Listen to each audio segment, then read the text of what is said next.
Hey, how you doing? This is Adam Post. Rogue lawyers panic as Trump declares war on corrupt law firms. The White House is pushing back on corrupt law firms who have done things to undermine the U.S. government and its normal processes, like elections, or even just trying to have normal policies. On one hand, we have judges that are supposed to be focused on their small local district, but are working against the executive branch to try to stop any executive action that they possibly can to slow down the White House. The Trump administration is pushing back on that. From Politico, Trump asked Supreme Court to curb judges' power to block policies nationwide. Now, this case is about the birthright citizenship case, where 3 local federal judges decided they would block the executive branch nationally from even looking into and trying to develop guidance and instructions related to the birthright citizenship question. This means that even if the Trump administration won in one jurisdiction, they'd have to win in all 3 jurisdictions throughout the whole case in the appeals courts. It's gotten to the point where it's so ridiculous that if the Trump administration doesn't attack on both sides, attack these judges who are pushing national injunctions, taking control of the executive branch, or the attorneys that are coming up with these frivolous lawsuits that they know ultimately they will lose. But it's not about them winning or losing a lawsuit. It's about them having a way to block the policy of the executive branch. And it's been done on both sides, but it's being done with any significant decision that comes out relative to policy from the Trump administration. And it's not like Trump wasn't elected. He was elected. This is what the people want.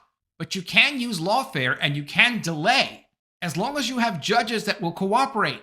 And corrupt lawyers with corrupt law firms have teamed up. They know exactly which judges to go to get the result that they want, which is just delay. But delay is really destruction when it comes to these policies. In one case, the Trump administration is prevented from getting rid of gang members that were sent here from the Venezuelan government. Well, that's kind of important. You don't want to delay that. It's extremely dangerous, and there is a law that covers it. So now, any way they can, the Trump administration is fighting back. And one way to fight back, from the Washington Post, new Trump memo seen as threat to lawyers attempt to scare off lawsuits. Legal experts fear the latest move will allow the administration to make claims against litigators for defending immigrants or challenging the constitutionality of actions. Those immigrants are illegal aliens, some of them violent gang members.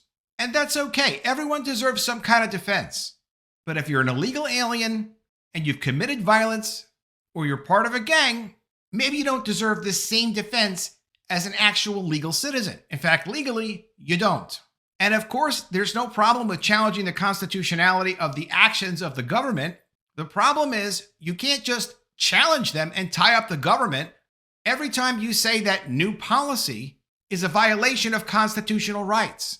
Because if you do that, then the government can't do anything. And we wind up changing the entire nature of the government. That would mean that judges would rule the government. They'd be more powerful than the executive branch. We have equal branches. We don't have a government branch that's run by judges. And that's what the Trump people are fighting. Trump is also pulling security clearances from Hillary Clinton, Kamala Harris, Joe Biden, and people that report to them. Joe Biden's family members. Those security clearances will make it more difficult for these people to plot with other people against the government. And they have to do it for that reason, to protect the government from these guys plotting in the background. But it's the law firms that are getting scared. They're getting nervous because they know even just revoking the security clearances of law firms makes it impossible for those law firms to do certain kinds of important business. It also makes them look like there's something wrong with the law firm. And that will scare away contracts from major companies, which means they will lose a lot of money. And for all the things that the judges can block with a nationwide injunction or temporary restraining order, even the worst judges have not tried to say that they get to decide whether or not someone gets a security clearance. That discretion still rests with the president and the executive branch. They haven't even made an argument to try to contradict that. And that's a weakness that almost all these law firms have. And the reason they have that weakness is because at some point, if you're handling major contracts with major contractors, a security clearance will or could come up. And if you don't have it, you would have to tell potential clients in advance, "Oh, we can't handle that kind of work. You need to go to somebody else." That's not so good for business. The White House is directing federal law enforcement officials to seek sanctions against attorneys or law firms that challenge President Donald Trump's actions in court. A move seen as an escalation of the president's attacks on those who oppose his aggressive policy changes or who have litigated against him in the past. Also, those who have literally plotted against him in the past. The fake Russian dossier that came out of the UK from Christopher Steele, all of that was arranged through law firms. And it's those law firms or other law firms who would consider doing things like that are being targeted. A White House memo issued late Friday, which is the same as an executive order essentially, orders Attorney General Pam Bondi and Homeland Security Secretary Kristi Noem to pursue ethics challenges against lawyers who they accuse of bringing meritless claims or making arguments that are not backed up by fact, including in immigration courts. Lawyers do have a professional and ethical responsibility to act in a fact-based way. They can absolutely make their own creative arguments, but they can't make up things out of whole cloth. They also can't go and try to coordinate information and create evidence that they know is not accurate, like Perkins Coie did with Mark Elias in the Russia hoax. And the purpose of that Russia hoax was to try to rig the 2016 election. I mean, that's some pretty bad behavior from a law firm, from an officer of the court, as lawyers are considered. The memo told Bondi to consider taking actions against law firm partners for perceived misconduct by junior attorneys and to review cases against the government from the past 8 years to look for misconduct that may warrant additional action. That's retroactive. That's not what you might do tomorrow. That's what you've already done. The directive comes as the Trump administration faces more than 130 lawsuits over its efforts to dismantle agencies and diversity programs, freeze spending, fire federal workers, and deport illegal immigrants without due process. And it's accurate to say that with the Alien Enemies Act of 1798, there is very limited due process afforded to anyone who is declared a terrorist. Federal judges have issued about 36 injunctions against the administration so far, while ruling in its favor in a little more than a dozen cases. And those injunctions are nationwide injunctions from local courts. So if you happen to know a judge in Minnesota or Rhode Island or Washington, D.C., and they decide they don't like Donald Trump, and they put it out to their friends in the legal community because a lot of people do know each other, there is a network there.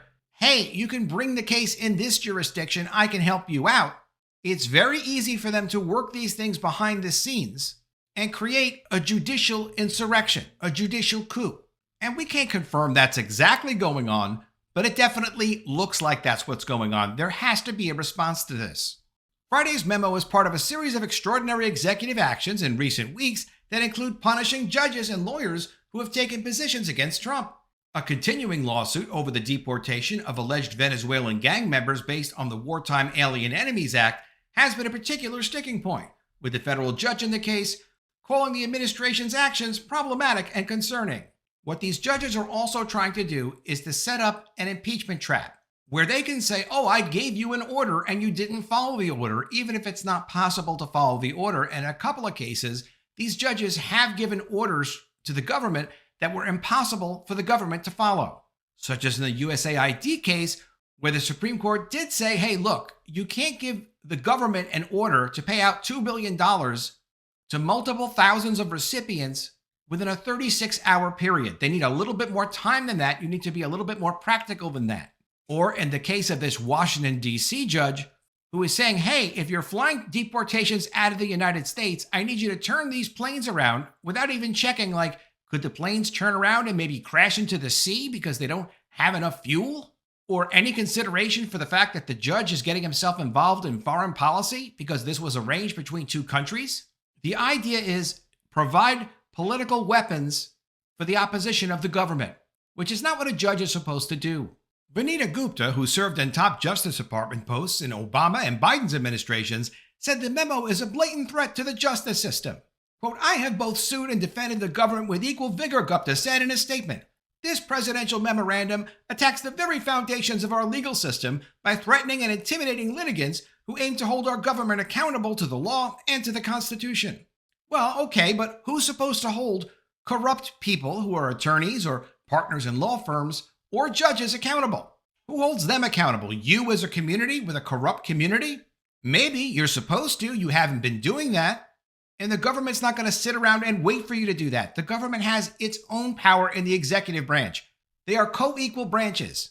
The judicial branch will not sit in judgment of the executive branch without the executive branch being able to say, okay, we can sit in judgment of you as well.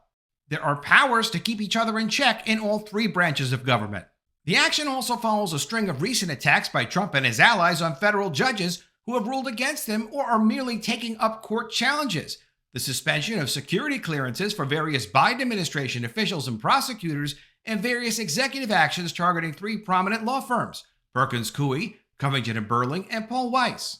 One of these three firms has already intelligently made a deal with the executive branch and is no longer in trouble. That's Paul Weiss.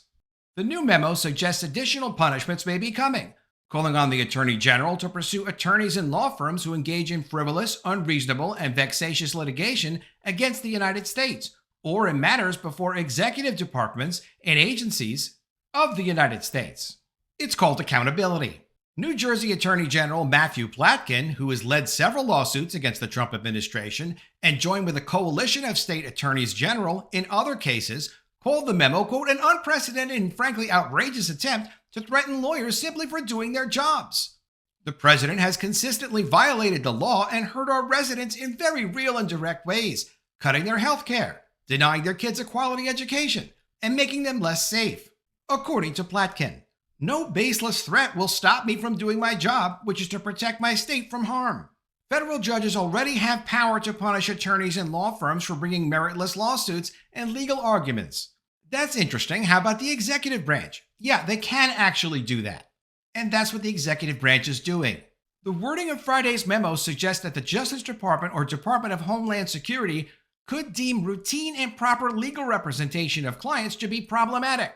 Well, they may call it routine and proper, but that might be in the opinion of the Washington Post or federal judges who want those attorneys to win. The executive branch has authority that they are using here. That's what they're so worried about. No more free shots on goal. Lawyers have an ethical obligation to seek the best outcome for their clients, a fact that could leave attorneys in Trump's crosshairs just for accepting cases. It could also mean government lawyers will make more formal complaints against their colleagues, which is now a rare event. If lawyers and judges are abusing their power like they never have before, just so they can tie up the executive branch, who has an elected political leader, then yeah, you guys are in trouble. You're going to be held accountable. In general, wide leeway is given to both sides to make a case based on a reasonable reading of facts. Even lawyers who make far-fetched arguments in court are not typically pursued legally or assumed to be acting in bad faith. The hardball tactics in recent weeks have strained a movement that relies on legal nonprofits and private law firms to take on sometimes costly challenges to issues they consider a threat to democracy or civil rights. So why should the judicial branch hold all of the power when they're only supposed to have checked power? Power that the executive branch could easily check. They have the authority, they're legitimate, the people just voted them into office. Why shouldn't the executive branch take action? The Paul Weiss law firm recently struck a deal with Trump to provide $40 million in pro bono work for the government on issues important to the president, leading Trump to withdraw the executive action targeting the firm and its clients. It really was just targeting the firm, not its clients. Yes, the clients do suffer if the firm is deemed to be not credible by the executive branch, but that's the problem of choosing a corrupt law firm. While the deal may have saved business for the firm, it was seen as a betrayal of the independence of law firms and a potential roadmap to coerce other firms to make concessions. That's not a potential roadmap, that is the roadmap. The roadmap is supposed to lead to this guy, Mark Elias, the guy who seems to be responsible for the Russia hoax dossier, who acquired it through his law firm and hid the financing, it looks like, through their election representation of Hillary Clinton, and someone who is heavily involved in the questionable election results with mail-in ballots in the 2020 election. Perkins Coie is in trouble. He's since left Perkins Coie to start his own law firm. Perkins Coie, to save their business, will give up Mark Elias, denounce him and his actions, which is the same thing that was already done by Paul Weiss about one of their former law partners, a guy named Mark Pomerantz.